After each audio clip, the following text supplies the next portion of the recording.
not it, but that's good enough.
Take a breath.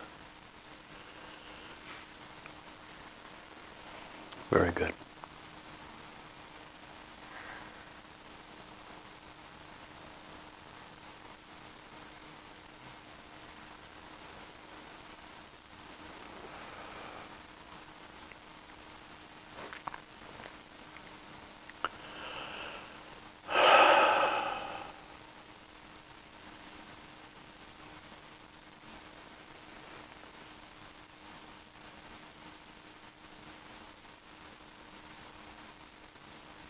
Good.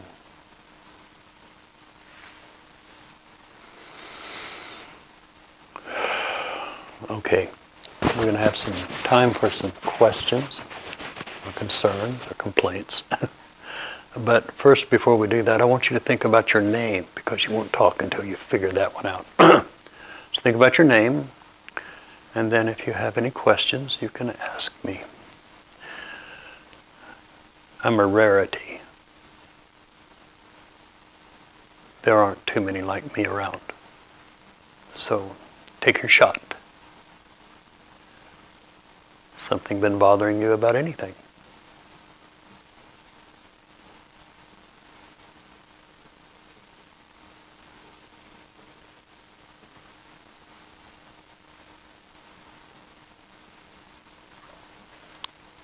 Scratching your eye or a question?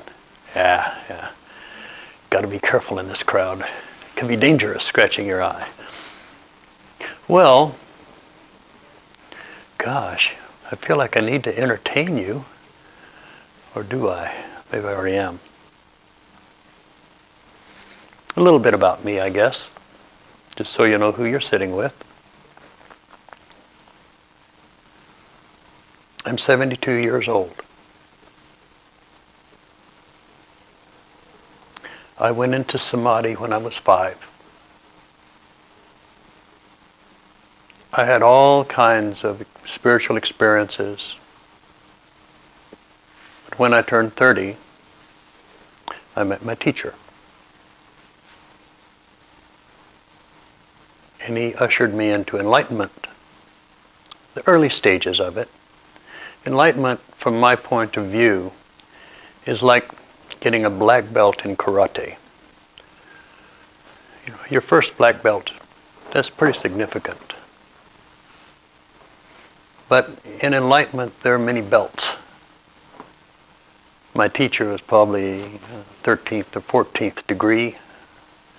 At my stage right now, I'm about 4 or 5, which is not to be sneezed at. I've been teaching meditation for over 30 years. I was retired until I was brought out of retirement by one of my fellow monks. So here I am, and I'm here to usher you into enlightenment if you're so interested. I find most people aren't interested in being enlightened. It's kind of curious to me. They want to be around enlightenment. They want to touch enlightenment. They want to support enlightenment. But they don't want to be enlightened. It's always a puzzlement.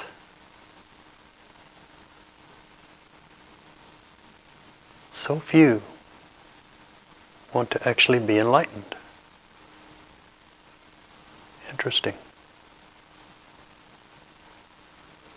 But there are a few, and that's why I'm still in the body. For those few.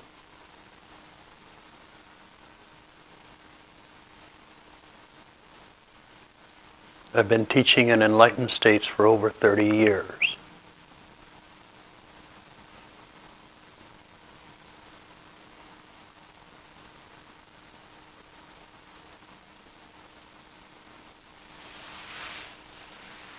So, I'm sure I can answer most of your questions, although I will say that I think I took a kind of a spiritual teacher tap dance lesson, where you can break into soft shoe. So if you ask me a question I don't know, I'll just dance around it. But mostly I think I've been around the block a few times. Do you have any questions about meditation, spirituality, who you are, what you are, anything? Yes? We have great experiences, magical experiences, and then we forget them. Yeah. And we keep going back to this idea of a very mundane world. Why is that?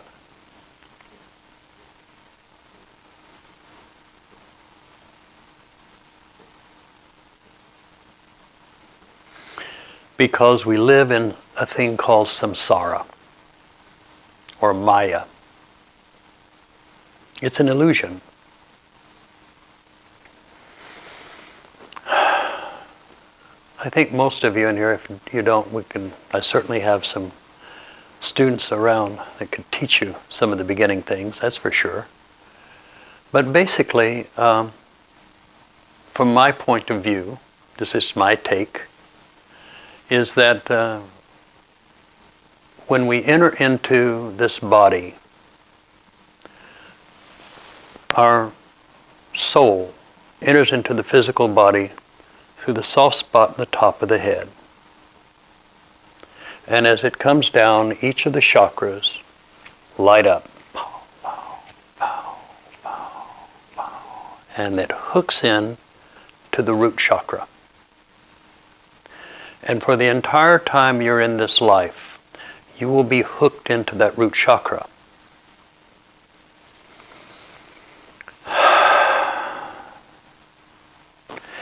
You have two parts of your being. One is your spiritual nature, which are represented by the upper chakras, and they're mirrored by your lower chakras, which is in the samsara.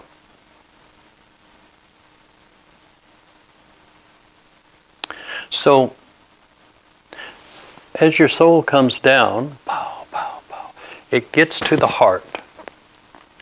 And when it gets to the heart, something really amazing happens. It splits. It becomes duality. And in that duality, by definition, there's opposition.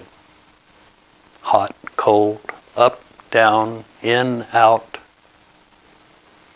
friendly, unfriendly, spiritual, unspiritual. We have all of these multiplicity. All of this is found from the mid-heart down to the root. The chakras, the 7 chakras, are really interesting to me. They're two sides of a coin. The root chakra, when you're in the root chakra, you have no awareness at all of spiritual nature. It's all, it's like working on Wall Street. It's very much in the world. When you're in your crown chakra, which is right here, just above the head, you're hooked totally into your spiritual nature. When you're in your crown chakra, you are not at all aware of your physicality. When you're in your second chakra, this is a chakra of creation. Human beings are coming together here. This is how we have humans. That's how you got here. It's that chakra. It's a world. You created a world. Worlds are created by people. Wow. The third eye is the view into different worlds also, different dimensions.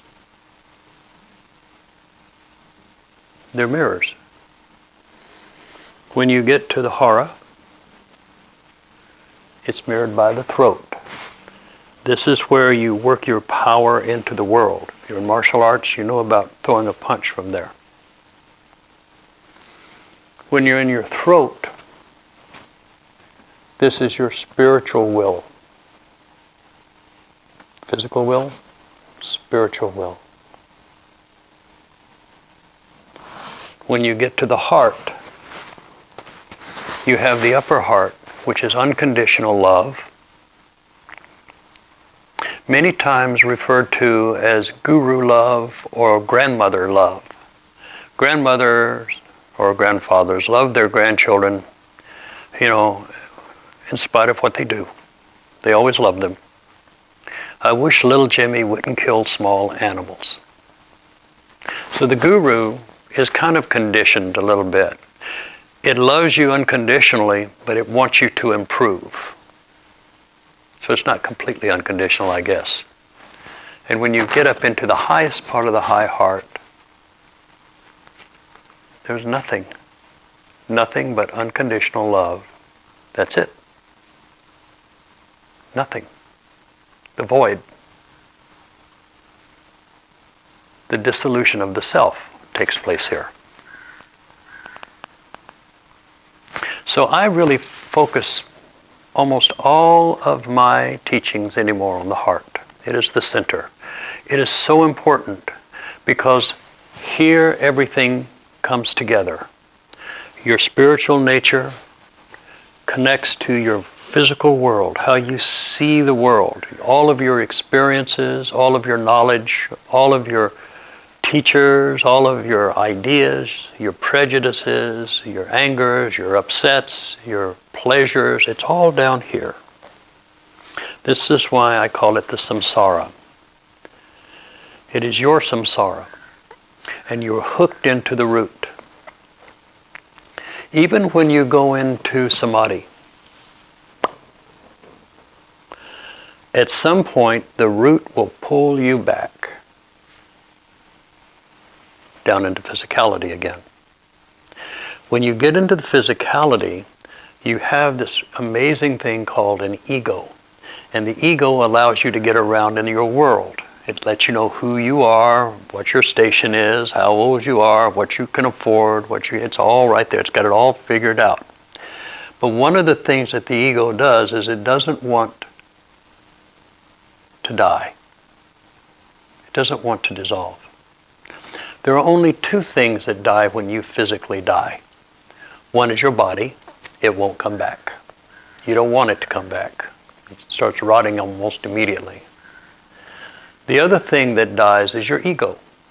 How you put your life together. All of your attachments.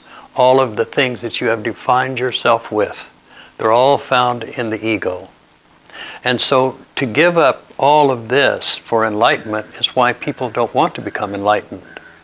Because they start to feel themselves dissolve into spirit. Which I can assure you, enlightenment is not what you think it is. It's quite magical and quite wonderful. It's amazing.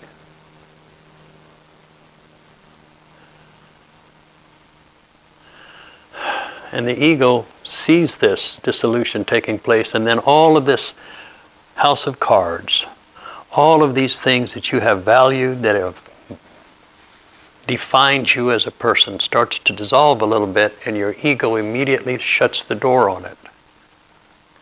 So you'll find that people will come and sit with an enlightened teacher, and at the end of the day, by the time they get home, they've forgotten almost everything the teacher has said. That's the ego. And it takes a while to deal with that. That's why you meditate. In your meditation, you sit, you stop your thought.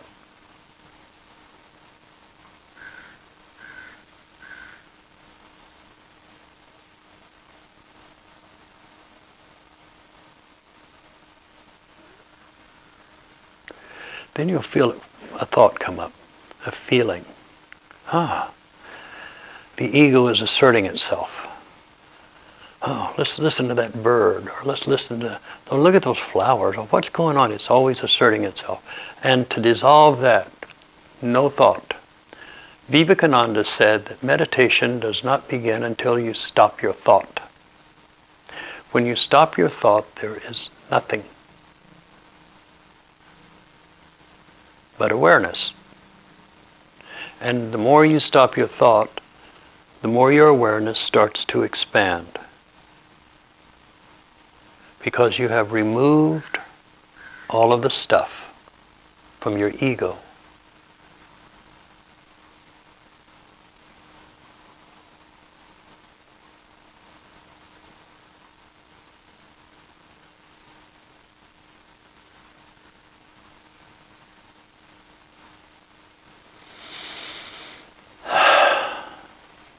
So meditation is very, very important.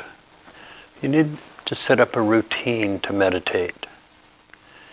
If you haven't meditated before, I have a couple of teachers in the room that I can have you sit with them and they'll get you along. I don't teach every week. I work with my students, but I don't take beginners. However, you may not be a beginner. You may have been around a very long time. This just might be your first time. I don't know. You say, well, why don't you know? Because I don't see you. I only see your spirit. You're viewing me from your samsara. I'm viewing you from another spot.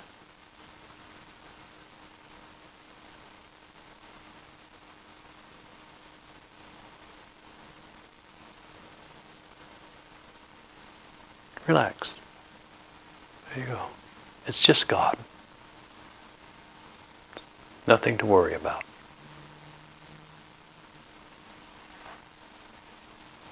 So that's why you forget. Did I confuse anybody? Yes.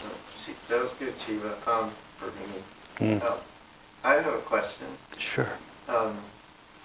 Related to the sixth chakra or the third eye. Mm. Personally,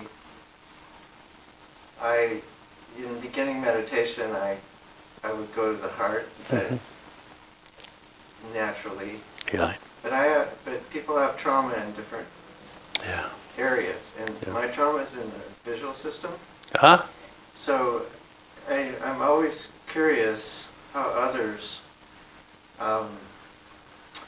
When Tai Chi we say know yourself, know others, and I know that in my third chakra, I find that meditation is motivated to meditate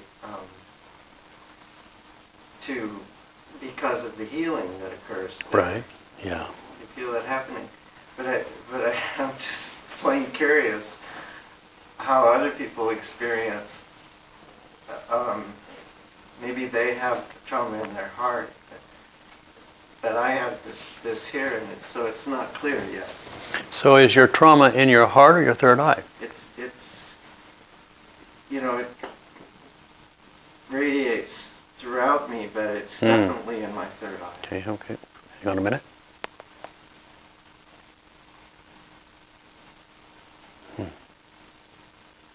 I see.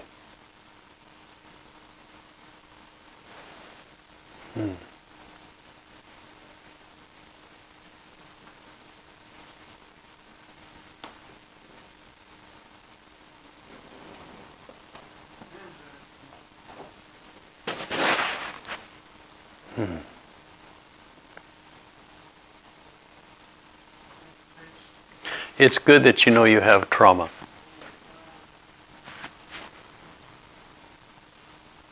Everybody's wounded. There's nobody on this world that doesn't have a wound. We're pretty good at hiding it. It can be a wound from being abused as a child, or having someone die, or losing a lifelong job. There's all kinds of wounds that people have. It's the samsara. Take your pain, that feeling, and with your intention that comes from your heart and your will that comes from your throat, I want you to hold that hurt, that injury, right there.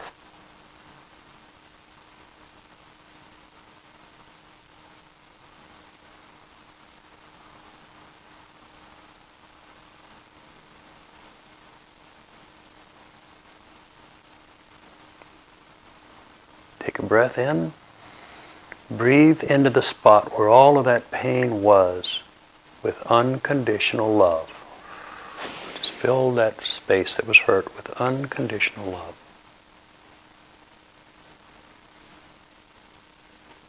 Good. Stuff you thought?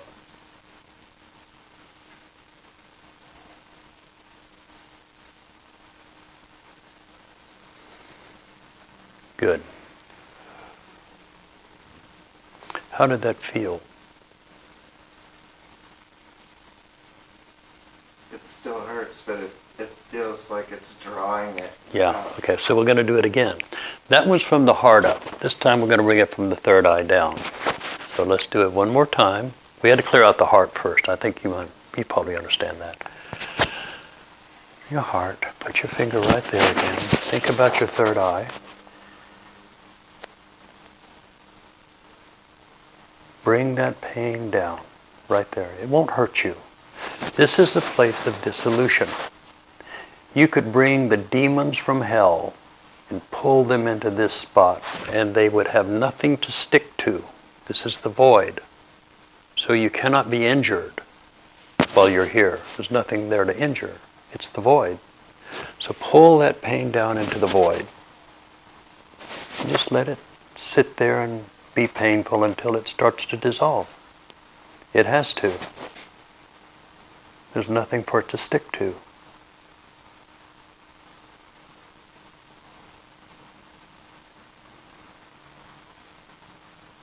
Good. Breathe into that space. Unconditional love.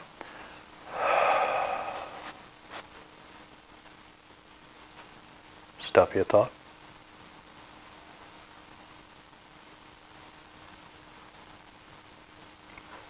Now I see your injury. With your hand, I want you to do this. Just scoop up this energy. Scoop it up. Right up through the heart. Pull it up. Pull it up. Put it there. Just put it right there. Hold it there. Right there.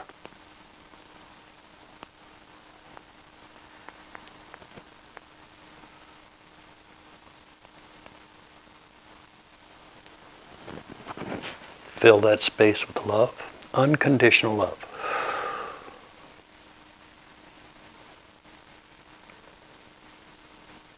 Stop your thought.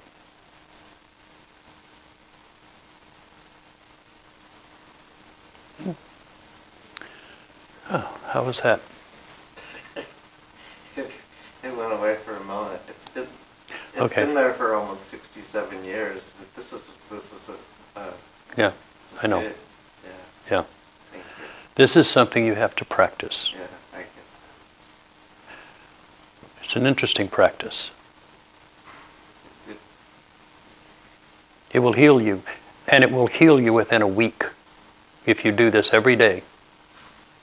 If you do this practice every day, it will heal you.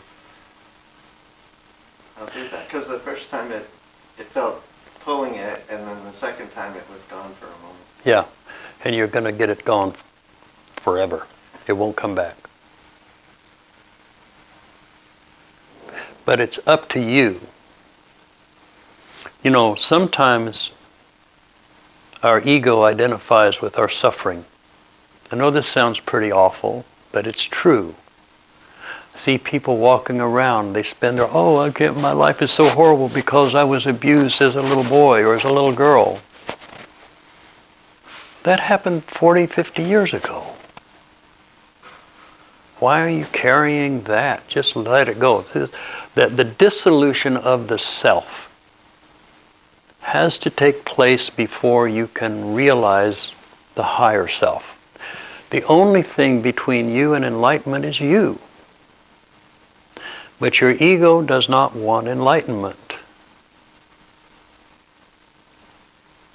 But when you start the path, and you're now on the path, you can't get off of it from now on. I want you to start dissolving everything in your life. You drive down the street, you hear something on the radio that bothers you, dissolve it. Quit watching the news. It's all about creating emotions and aggression and separating us all. We're not separated. You'll find after a while that your anger and your aggression will move more into gentleness and compassion.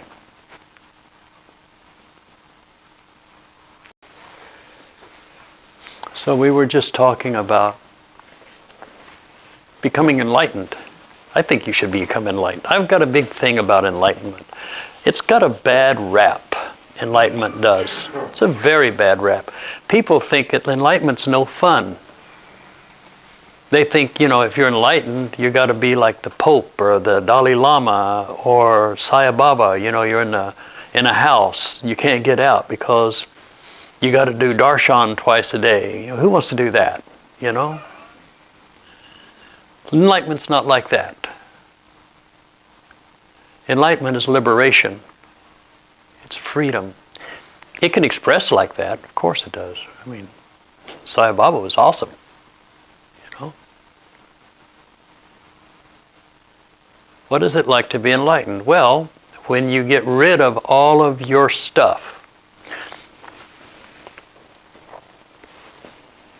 My favorite quotes of late. My quotes change every now and again. Christ said, when the eye is single, the body is full of light. I've got to look up this. I think it was Emerson. I've got to look it up to make sure I get it right. It doesn't matter. But what was said was, when you get your bloated nothingness out of the way, the divine currents can flow freely through you. When you look out into the world, and you're down here in samsara, which is where everybody lives their life, right down here. News, weather, sports, sex, drugs, rock and roll, politics, religion, it's all down here. Death, birth, decay, it's all down here. But you're a spiritual being, that part of you that is eternal. It's hard up. It never dies. So what we do in advanced spirituality, and this is American Tantric Buddhism that I teach, I reconcile opposites.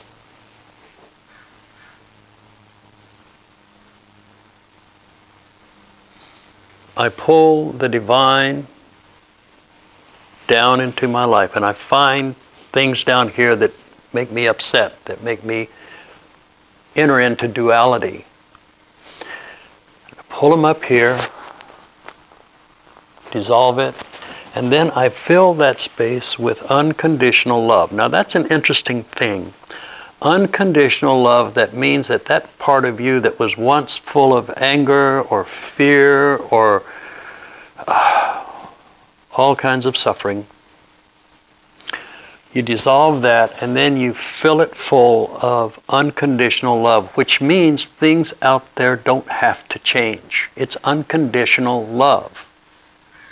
We're so used to making sure that when we pull in the spirit, we want things to change out there. That's not what this is. This is you changing yourself. You dissolve each one of these episodes. You fill it full of love, and you stop your thought. And usually within just a few seconds, you'll feel the pull from your root chakra pulling you back down into your samsara down here. Just a few seconds usually.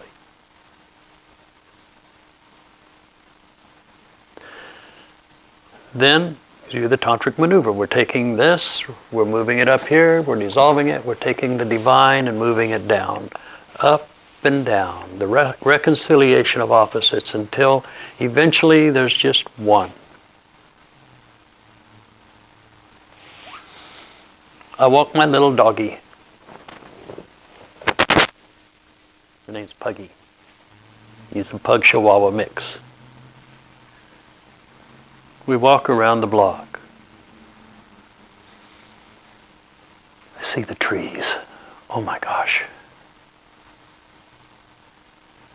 If you could see trees without your programming, you would be amazed.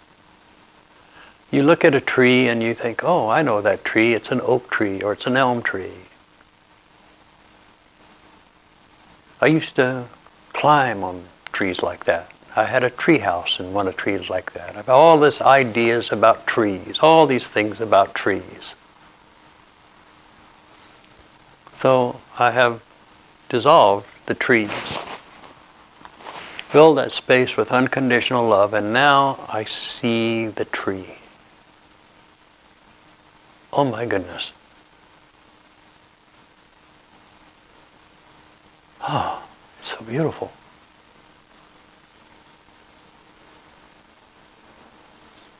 Feel the energy of all the people all around me with all the apartment complexes and houses, people driving up and down the street. Feel them all. It becomes like a symphony, the Leela of existence. And you start to have great compassion because people are living their lives in ignorance of their own self, which is divine, which is beyond words. You look down the sidewalk, you feel the energy of the sidewalk. The people who planned it, dug it out, poured it, everyone that's ever walked on it. And in the middle of that, you see a little dandelion growing up between the cracks.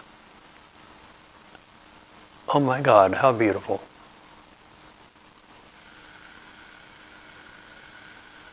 You go to the store.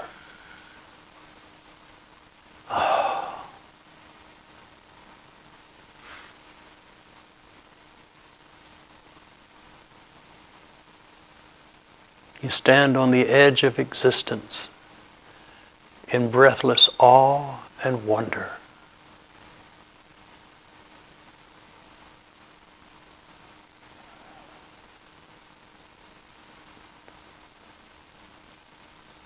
So that's enlightenment.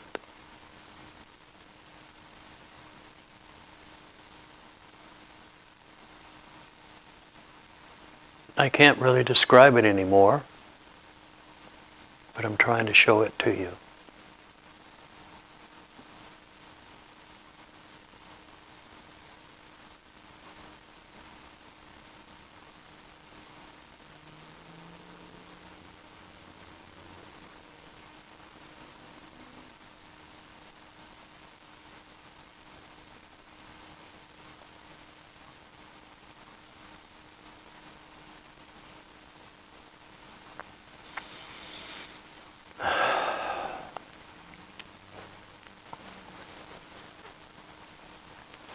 So if you're interested,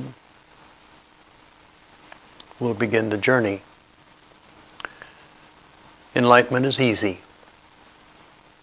All you have to do is want it more than anything.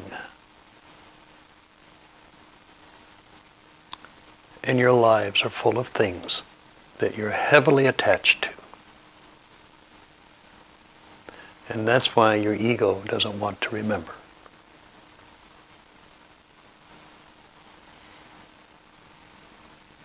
It's so fascinating to me that you go through lifetime after lifetime after lifetime, and we get caught up in the samsara.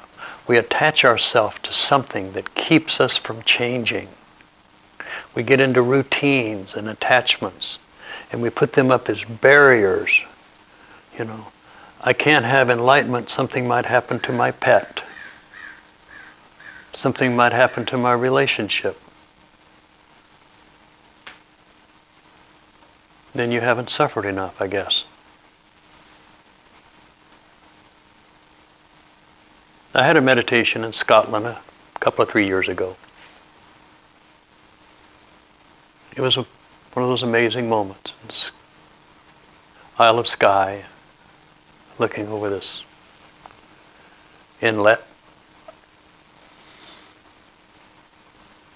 The moon was setting.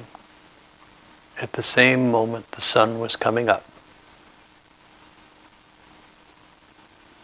And I entered into an amazing state of mind in which out before me stretched all of eternity.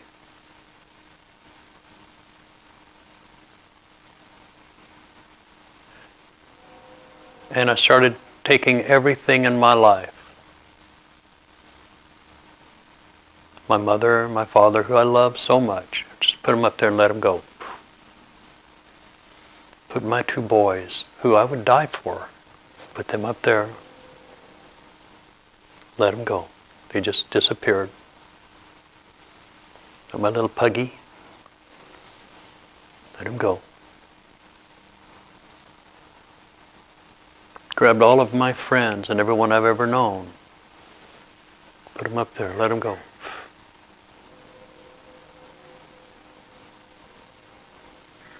Took my teacher. Put him up there. Let him go. Took my idea about being a spiritual teacher, whoever I thought I was. Let it go. Took this whole world. Let it go.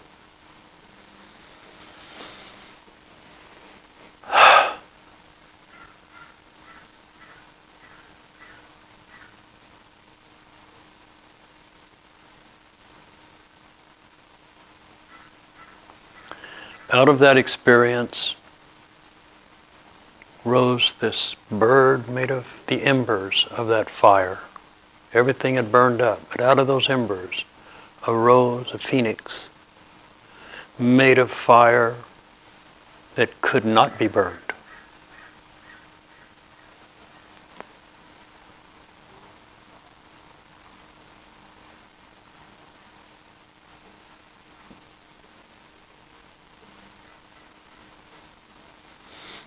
When I came back into the world, my sons were still there, my little dog was still there, Bernie Sanders was still there, everybody was still there. But my attachments weren't. I was free.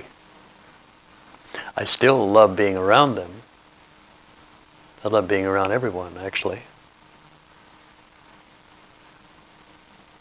But it was a place of unconditional surrender.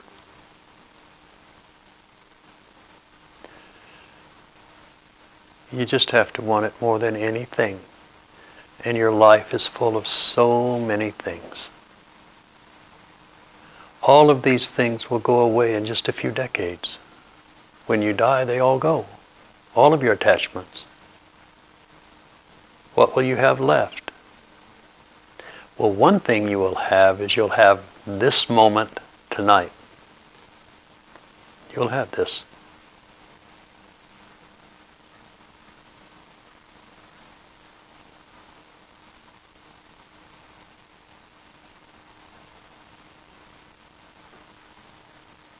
Oh, watch this. This is going to be fun.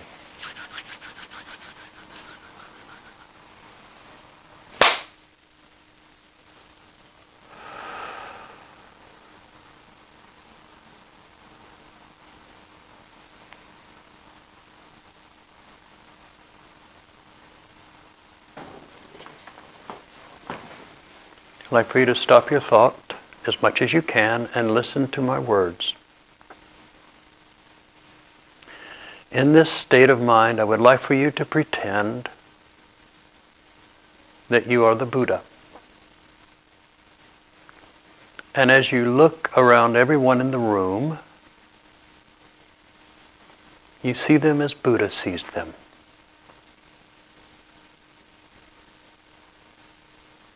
They are not separate from you. They're just different parts of the created universe, just like you are. Now move your thought out into the neighborhood and kind of feel everyone in the neighborhood with their little dogs and their kids and all of the things that people are doing. Seeing them through the eyes of the Buddha. You see this beautiful state that we're in, expanded out to the United States and Canada and Mexico, and just feel how it looks to see them through the eyes of the Buddha. And eventually move yourself out into outer space where you see this little blue ball suspended in the immensity of the universe with 7+ billion people being born, maturing, decaying, dying. You watch them struggle. You watch them hurt each other. You watch them help each other. You see all of humanity caught in a cycle of ignorance. They think that they're separate from everyone else, and they cause harm. And as you see all of humanity in that ball, suspended in space, a single tear of compassion comes down the Buddha's face.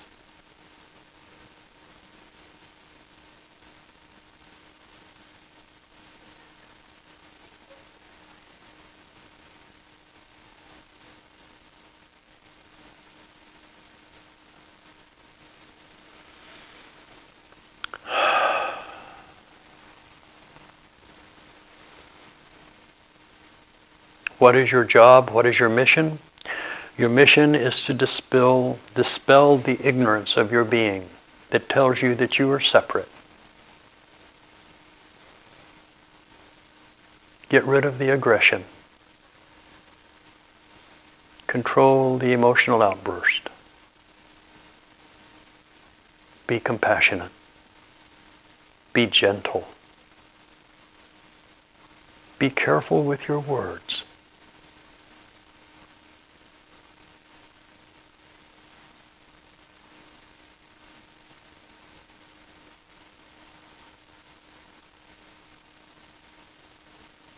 Be the Buddha. The Buddha is not a man. It is you. It is your highest spiritual nature.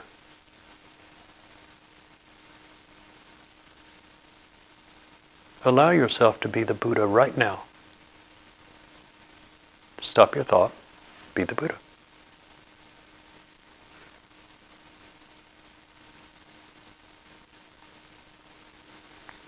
Open your eyes just a little bit now.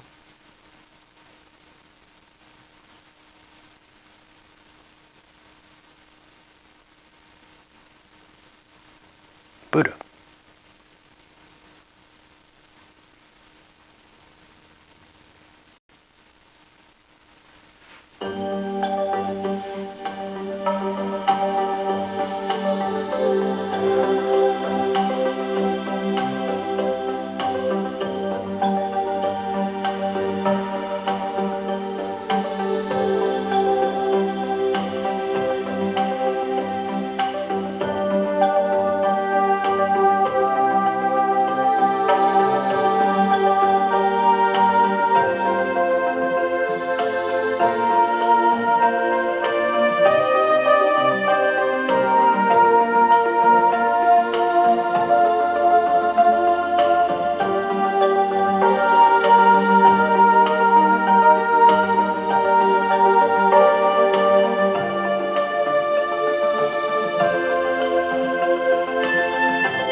So, thank you for coming. Remember that it's love that binds us all together. Unconditional love.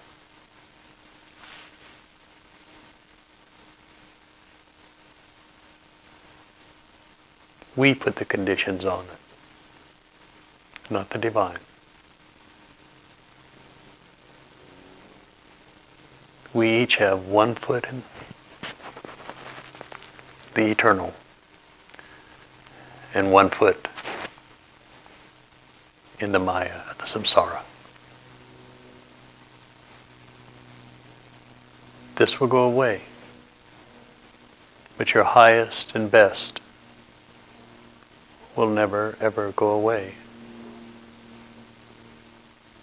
Ever.